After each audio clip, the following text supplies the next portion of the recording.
Bible dinosaur के बारे में क्या कहती है? दुर्भाग्य से बाइबल में इन प्राणियों का कोई उल्लेख नहीं है। इसका मतलब यह नहीं है कि वे मौजूद नहीं थे, लेकिन इससे निश्चित रूप से जानना मुश्किल हो जाता है।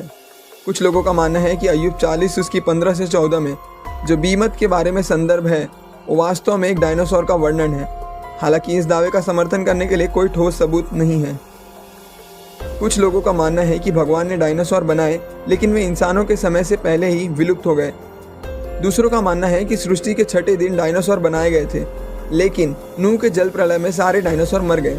कुछ लोग मानते हैं कि डायनासोर कभी अस्तित्व में थे ही नहीं। क्या आप डायनासोर में विश्वास करते हैं? बहुत से लोग करते हैं और उनके अस्तित्व का समर्थन करने के लिए बहुत सारे सबूत भी हैं।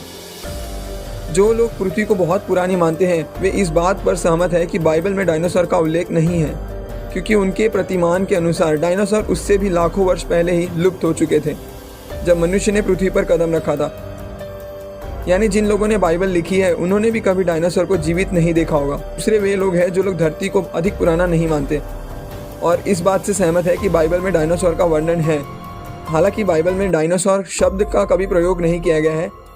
उसकी जगह वो हिब्रू भाषा के शब्द तान्नीन का प्रयोग करती है। तान्नीन का भिन्न तरीकों से अनुवाद किया गया है।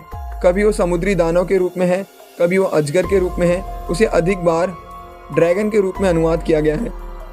यह प्रकट होता है कि तान्नीन एक विशाल रेंगने वाला जंतु हुआ होगा।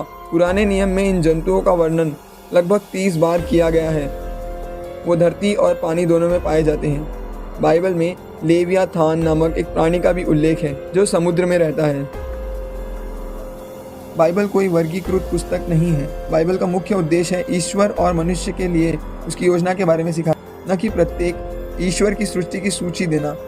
कि पवित्र शास्त्र में एक जानवर का उल्लेख नहीं है, इसका मतलब यह नहीं कि वह मनुष्य के साथ कभी अस्तित्व में नहीं था।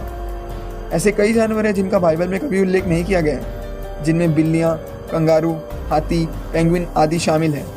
यह कहना कि एक जानवर पृथ्वी पर मनुष्य के साथ नहीं रहते थे क्योंकि बाइबल में उनका उल्लेख नहीं है, ये गलत हो सकता है। डायनासोर के साथ भी यही है।